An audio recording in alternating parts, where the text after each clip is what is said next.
Զորաբյան, հաստատ ինչի ականատես եղանք։ Տեսեք, նախ եւ առաջ դուք ինքներդ տեսաք, որ մեղադրանքի կողմը փորձում է դռնփակ նիստի տանել եւ դռնփակ կարգով անցկացնել, այսինքն լրատվամիջոցների աչքից հեռու։ Մենք կարծում ենք, որ իրենք այս գործի ներսի խնդիրները չեն ուզում որ բացահայտվի, իսկ այս գործը շատ լուրջ խնդիրներ ունի։ Ինչպես գիտեք, Ամենայն Հայոց կաթողիկոսին մեղադրում են իր եկեղեցական կանոնական գործառույթը կատարելու համար։ Հոգևորականին կարգալույց է հռչակել եւ դա համարվել է որպես դատական ակտի խոչընդոտում այն պայմաններում, երբ որ դա սահմանադրությամբ եւ օրենքներով պետության միջամտելու առումով փակ տարածք է։ Եվ հիմա մենք այսօր ականատես եղանք, որ դատավորը նույնպես չցանկացավ այս գործը քննել։ Մենք համաձայն չենք դատանի որոշման հետ, որովհետև մենք կարծում ենք, որ Ամենայն Հայոց կաթողիկոսի տնօրենությունը, քանի որ Էջմիածին քաղաքում է ընդունվել, ապա գործը պետք է քննվեր այս դատարանում։ Դատավորը այդ կարծիքը չուներ։ Մի կողմից սա խոսում է նաև նրա մասին, որ դատավորները բոլոր դեպքերում հասկանում են, որ սա խնդրահարույց գործ է, մի կողմից ուրեմն իրենց խիղճն է, ի վերջո արդարությունը, ճշմարտությունը, մյուս կողմից քաղաքական ճնշումը եւ այս առումով երևի թե այս ճանապարհն են փնտրել եւ գտել։ Բայց վստահեցրեց, որ չի կուսակցի։ Ես իմ կարծիքն եմ ասում։ Տեսեք, մենք ինչի չենք ուզում Երևան քաղաք գնալ, որովհետեւ դա արդեն խնդրահարույց է։ Դուք հիշում եք Միքայել arczepiskopos Հաչապյանի գործով այդպես էլի ստիպողաբար Երևանում քննեցին, վերջում պարզվեց, որ ընդդատության կանոնի խախտում կար եւ բեկանվեց։ Այսինքն այս ժամանակատվածը իրենք ջուրը լցրեցին։ Եվ հիմա Երևան քաղաքում քննելը նույն ռիսկերով է բնականաբար հղի եւ մի կարևոր մտահոգություն էլ այս գործը կարող է մակագրվել այնպիսի դատավորների, որոնց հանրությունը չի վստահում, օրինակ Մասիս Մելքոնյանին, Կարեն Ֆարխոյանին, Արմինե Մելիքսեցյանին եւ այլոց, որոնց դեպքում բնականաբար մենք արդարադատության սպասելու առումով խնդիր ենք ունենալու։ Եվ հիմա տեսնենք, թող մակագրվի Երևան քաղաքի քրեական դատարանի որևէ դատավորին, մենք բնականաբար մեր դիրքորոշումը կներկայացնենք, հաջորդիվ տեսնենք ինչ կլինի, Երևանից էլ երևի այստեղ կուղարկեն, պասով այստեղ կուղարկեն, տեսնենք։ Իսկ ձգձգելով եք, ինչ միտում եք տեսնել։ Տեսեք, բոլոր դեպքերում դատավորների տեսակետից տեսնում են, որ դատավորները ինչ որ առումով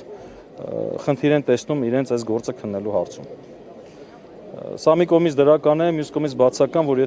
եթե այդ գիտակցությունը կա, ապա կարելի է ուղղակի արդար դատական ակտ կայացնել, որովհետև այսպես ասեմ, մենք օրինակ այս փուլում նախատեսել ենք միջնորդությունում, որ այս փուլում կարճվի գործը։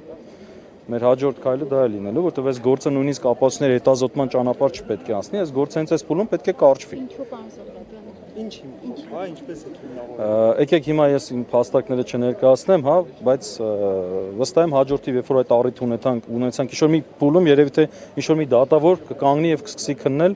եւ այդ ժամանակ մենք մեր միջնորդությունը կներկայացնենք։ Այս պայն ստանանք որոշումը կասեմ։ Իսկ երբ Փաշինյանը հայտարարում է, որ մեկ ամսվա ընթացքում օրենսդրական փոփոխություններ կարվի եւ քննիչ հանձնաժողով ստեղծվի խորհրդարանում, դուք ինչ եք կարծում, քննիչ, եթե այդ իհարկե դա իրականանա, ընթացքի վրա, այս դատական ընթացքի վրա կանդրադառնա դա։ Տեսեք, ես չեմ լսել այդ հայտարարությունը, բայց այն ազգային ժողովի ամբիոնից հնչող հայտարարությունները, սպառնալիքները դատական համակարգի իրավապահ մարմինների պաշտոնատար անձանց նկատմամբ բնականաբար սա նաև ահաբեկում է դատավորներին։ Դատավորը նստած է տեսնում է նախկին նախագահային կալանավորում, որևէ պաշտոնյային կալանավորում, ինչ ուզում անում են, բնականաբար սա ուղիղ իր համար սա հաղորդագրություն է եւ անհանգստացնող հաղորդագրություն է։ Պարոն Զոհրաբյան, տեսեք, դատավորը խոսեց սխալ ընդդատության պայմաններում կարգապահական պատասխանատվության մասին, բայց չէ որ խուսափելն էլ ինքնին կարգապահական պատասխանատվություն է ենթադրում։ Հնարավոր համարում եք, որ առաջիկայում բարձրացվի նաև նման հարց։ Ում կողմից։ Դատարանի կողմից։ Չէ, ում կողմից բարձրացվեց կարգապահության։ Չէ, մենք դատավորի դեմ այդ խնդիրը չունենք, նման հարց չենք բարձրացնելու, դատավորի մասին լավ կարծիք ունենք, գրագետ դատավոր է եւ ինքը այդպես է մտածում, հիմա դա մենք մեր մեկնաբանությունն ենք կատարում,